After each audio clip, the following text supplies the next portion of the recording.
Islam itu mengajarkan kedudukan seorang wanita di dalam agama Islam itu memang dia itu diperlakukan semena-mena oleh laki-laki. Nah, kalau dalam agama Islam ya sah. Cerai. Nah, tapi ini percaya nggak percaya, survei yang saya lakukan kepada banyak seorang perempuan muslimah, mereka tidak setuju dengan poligami. Korup nih. Bisa duduk? Duduk di mana ya? Gini boleh nggak? Oke, baik. Oke, Selin, Anda seorang muslimah atau Kristen? KTP ku masih muslim. KTP masih muslim. Maksudnya bagaimana ini?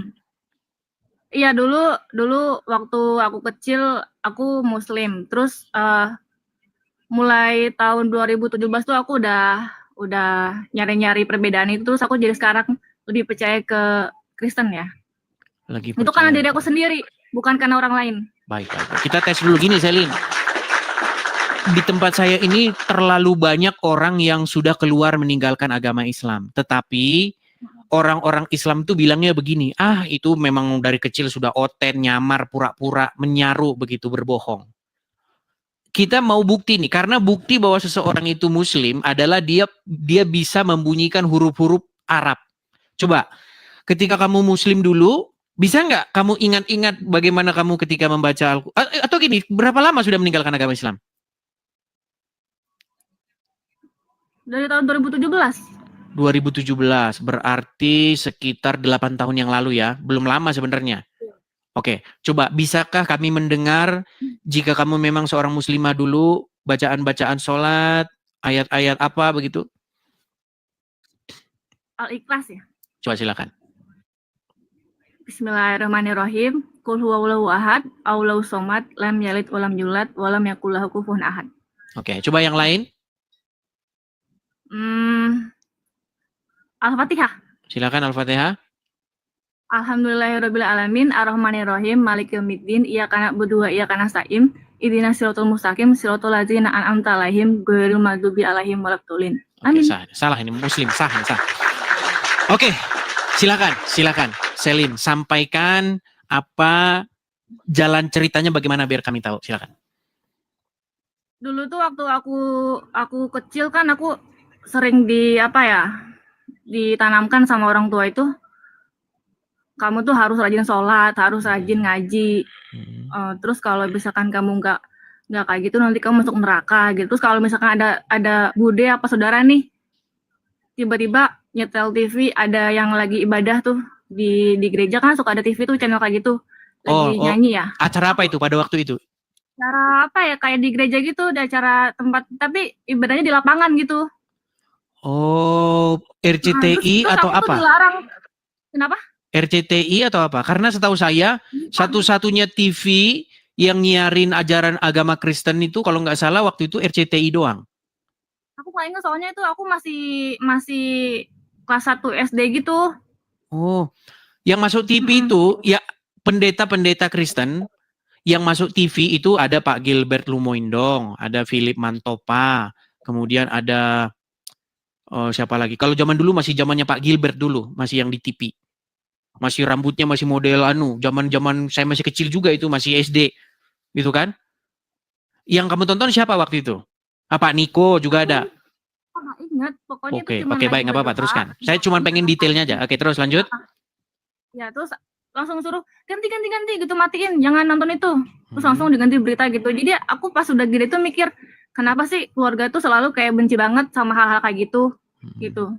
Kenapa gitu? Sampai aku penasaran sendiri kan. Oh, ternyata pas tahun 2017 tuh pas aku coba ke gereja, oh jadi gini gitu. Jadi tahu mereka tuh sebenarnya begitu tuh nyanyi, berdoa itu benar-benar memuji Tuhan dengan bahasa yang mereka mengerti gitu, daripada aku yang ngaji tapi pakai bahasa Arab tapi aku nggak ngerti apa artinya gitu. Itulah yang akhirnya membuat kamu tergugah gitu ya. Ngapain kita kok kayak ngerapal bahasa tapi kita nggak tahu, bukankah kita lebih bagus pakai bahasa kita sendiri gitu ya? Iya, dan bukan cuma itu juga, aku tuh kalau sholat kayak monoton aja gitu, ada gerakan ini itu terus harus ngapalin ini itu. gerakannya juga itu aja, udah gitu harus 5 waktu, kadang suka keganggu waktu kerja gitu. Baik, ini Terus pas, kalau ini mantep kentut bener, juga ini statement luar biasa ini. Oke, gini, jadi kalau kita mau jujur-jujuran ya, memang sholat itu adalah aktivitas yang seperti yang barusan kamu jelaskan. Aktivitas-aktivitas yang sebenarnya ini kita nih ngapain sih gini-gini, terus baca-baca huruf Arab, terus gini, terus udah begitu. Apa sih ininya gitu? Kamu ngerasa seperti itu ya? ya aku sendiri ngerasa kayak gitu. Dan yang lebih lebih aneh lagi tuh kentut juga batal. Kalau lagi mens juga nggak boleh. Aku sampai mikir kenapa mens nggak boleh? Mungkin zaman dulu itu dulu banget nggak ada yang namanya softtek gitu ya.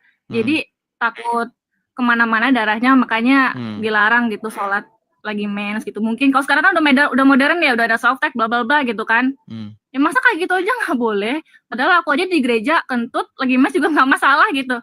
Harusnya kan Tuhan itu melihat kita gimana cara kita itu niat kita itu mau memuji Tuhan gitu, bukan harus dengan penampilan kita bagaimana, kan harusnya nggak boleh gitu dong, namanya kan pilih kasih.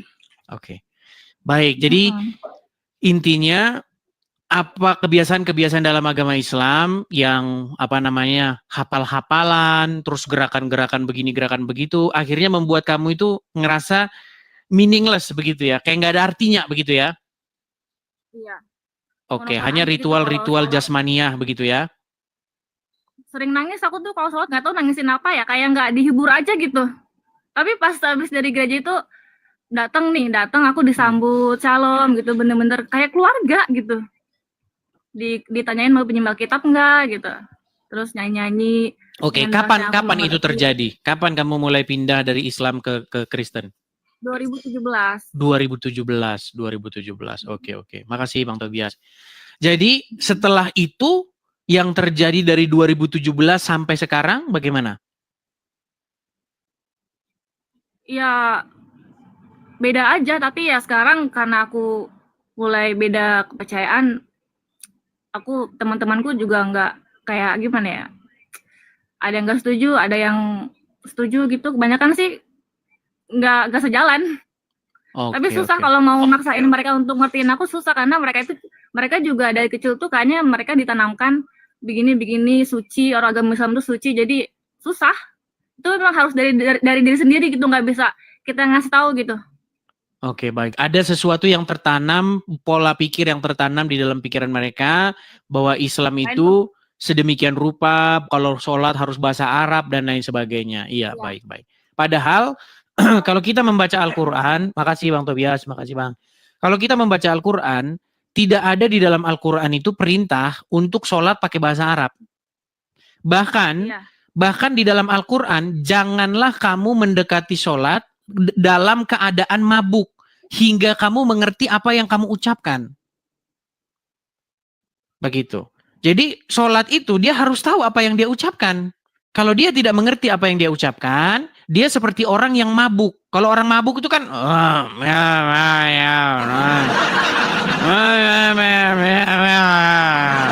orang mabuk kan seperti itu. Nah, Al-Quran melarang orang sholat dalam keadaan seperti itu. Nah, dari 1.000 orang muslim yang naik ke sini, 1.000-1.000-nya ditanya bacaan sholat itu dia nggak ngerti apa. Ketika dia sholat, dia mengucapkan kosakata-kosakata, ditanya artinya, dia nggak ngerti, nggak tahu katanya. Seperti itu. Kalau sholat itu ada ngapalin yang gerakan ini bacaannya apa. Disuruh ngapalin aja bahasa Arabnya, tapi aku juga nggak tahu apa artinya. Jadi nggak ngerti gitu. Iya. Bahkan ya kalau kita tanya orang muslim sendiri, dalam gerakan-gerakan itu sendiri mereka tidak tahu kenapa begitu loh. Seperti itu. Misalnya begini ya, kita kasih contoh misalnya di gereja. Di gereja itu bermacam-macam gerakan orang. Ada yang tangannya begini. Ya kan?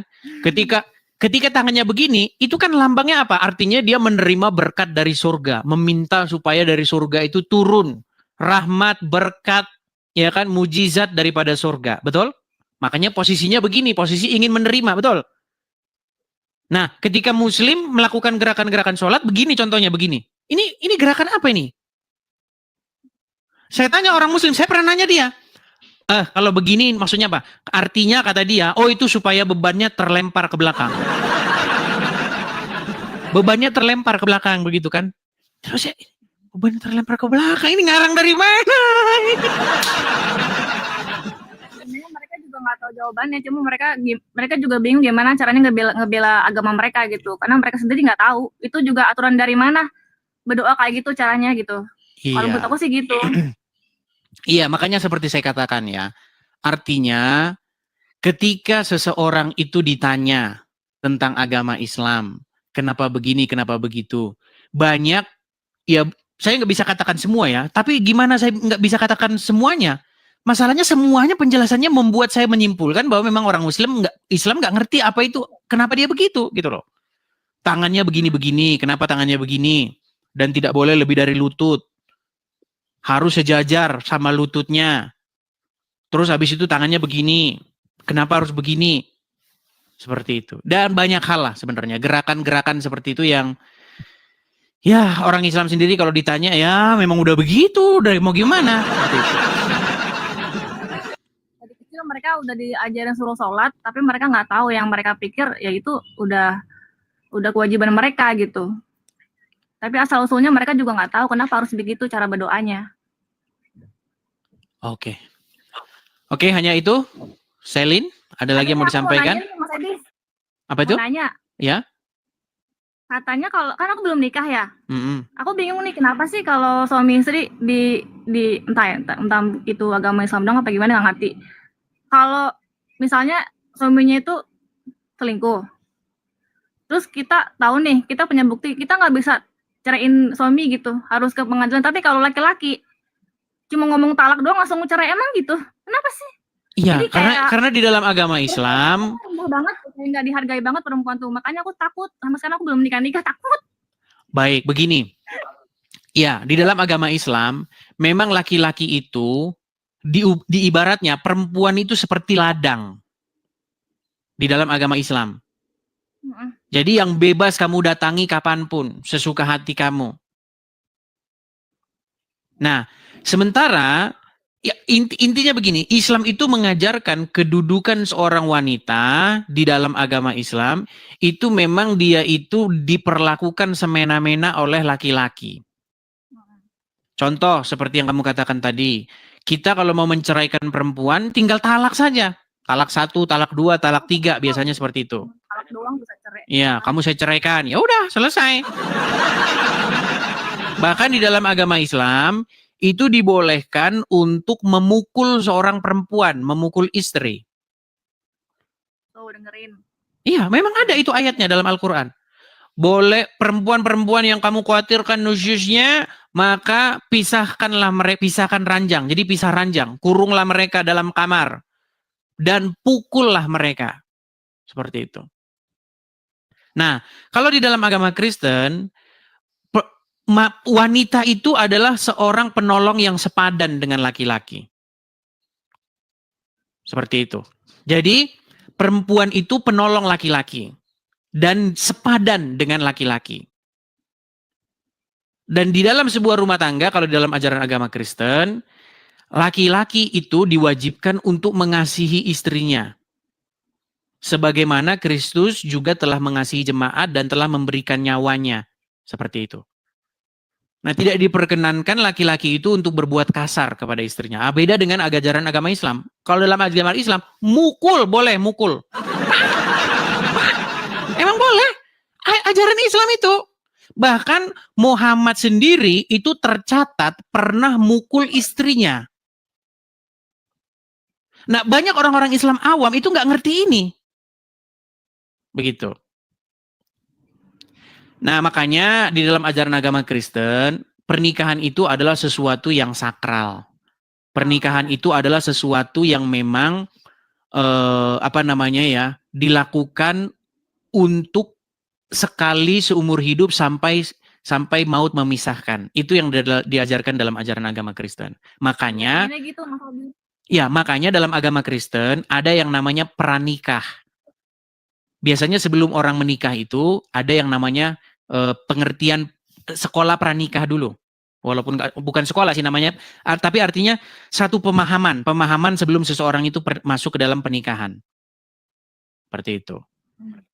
Jadi diajarkan begini, konsekuensinya begini. Jadi nggak sembarangan, begitu. Itu dalam ajaran agama Kristen.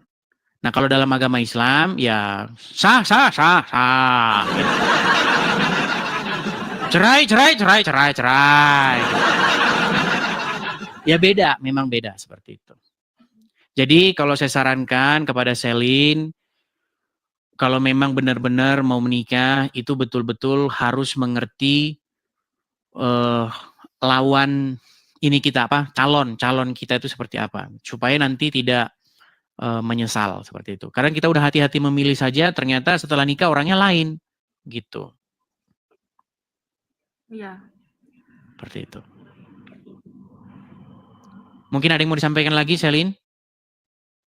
Tapi ngomong-ngomong ini pasti kamu sudah banyak sekali nih pasti yang mau melamar kamu nih ya. Kamu pasti dari Tapi kan nggak gampang, Mas Edis. Iya, betul. Ya artinya kamu harus bisa menerawang begitu seseorang gitu, seorang pria, ya kan? Ini orang ini beres atau enggak begitu, dan itu makanya perlu yang namanya pengenalan satu sama lain sebelum nikah begitu. Nah, di dalam ajaran agama Islam, Pak Ustadz sering ngomong, di dalam agama Islam tidak boleh pacaran katanya. Gini, di dalam ajaran Kristen, apakah orang Kristen boleh pacaran? Pacaran boleh-boleh saja, yang penting pacaran yang sehat begitu. Nah, kalau dalam agama Islam katanya tidak boleh pacaran, tetapi yang menjadi keheranan, saya pernah berdebat dengan seorang, makasih Kak Ceki, terima kasih makasih Kak Ceki. Thank you Kak Ceki.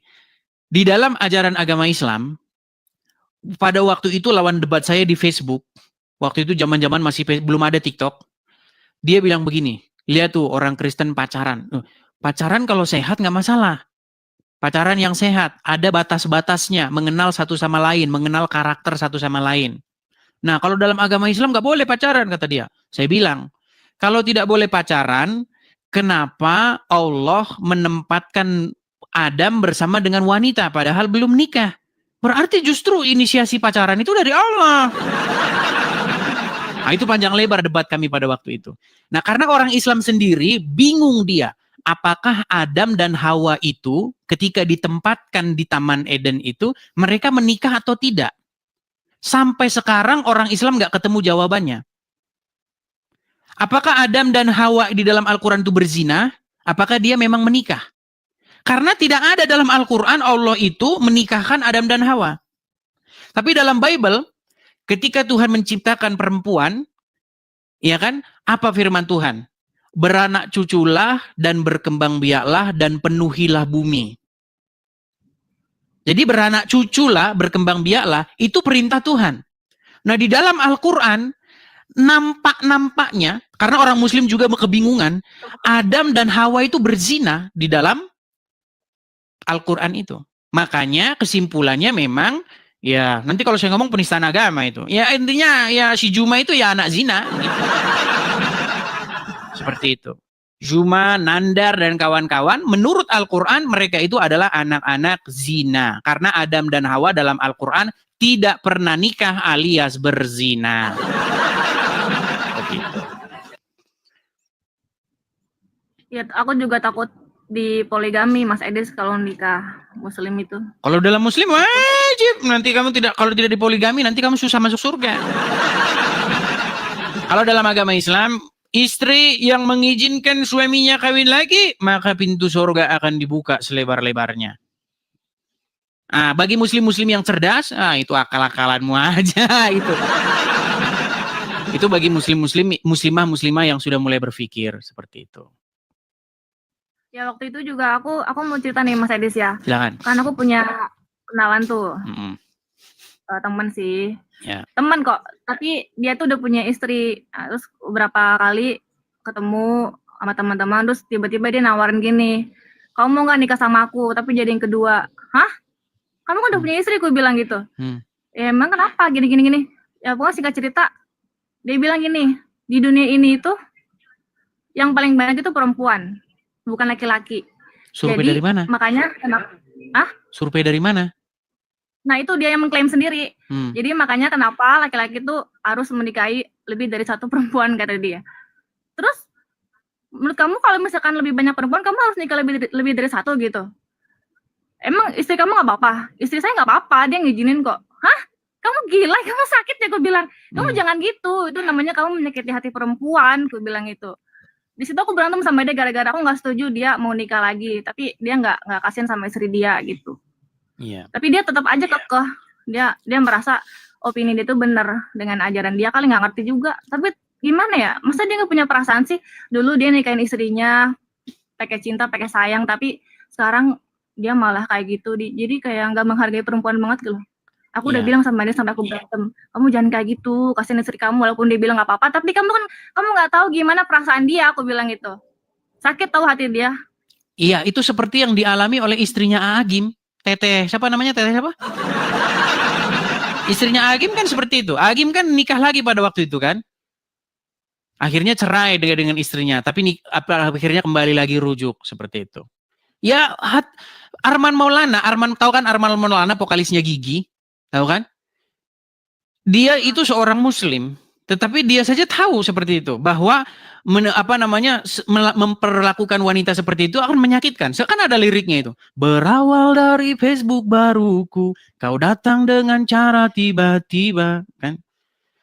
Terpikir hati untuk mendua, tapi nurani tak bisa mendua. Ku hanya bisa berbagi. Seperti itu.